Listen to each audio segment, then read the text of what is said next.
이어서 KBS 지역 네트워크를 통해 지역별 상황 자세히 살펴보겠습니다. 연일 확진자 증가세를 보이던 대구, 경북에서는 오늘은 증가세가 다소 주춤했습니다. 대구시는 신천지 신도들에게 검체 검사를 받을 것을 강하게 압박하고 있는데요. 취재 기자 연결하겠습니다. 김지홍 기자, 대구, 경북에서는 오늘 몇 명이 확진 판정을 받았습니까? 네, 오늘 대구, 경북에서는 329명이 추가로 확진 판정을 받았습니다.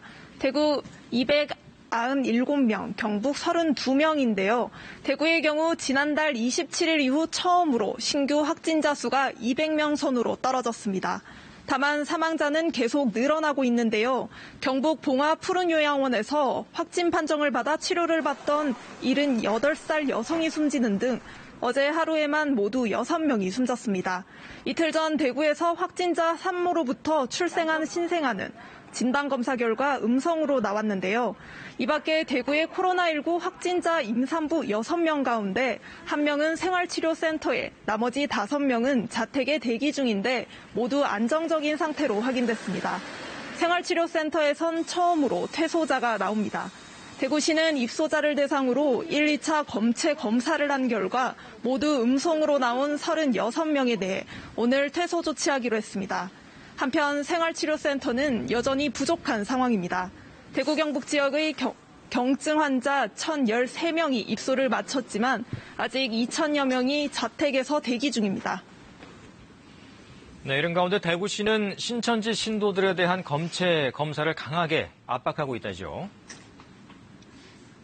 네, 그렇습니다. 검체 검사 결과를 통보받은 신천지 신도 9,200여 명 가운데 4,046명이 확진 판정을 받았습니다.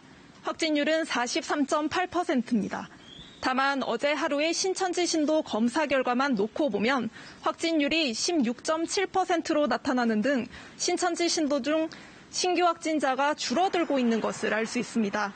앞서 대구시는 전원이 음성 판정을 받을 때까지 신천지 신도들에 대한 자가격리를 계속 유지하겠다고 했는데요. 아직 검체 검사를 받지 않은 신도들에 대해서는 검사를 강하게 압박하고 있습니다. 내일까지 검사를 받지 않으면 전원 고발 조치하겠다고 밝혔습니다. 또 아직 연락이 되지 않은 23명에 대해서 경찰에 소재 파악을 의뢰했습니다. 한편 대구 한마음 아파트 입주자 가운데 확진 판정을 받은 신천지 신도 46명에 대해서는 오늘까지 전원을 생활치료센터에 입소시키기로 했습니다. 지금까지 대구시청에서 KBS 뉴스 김지웅입니다.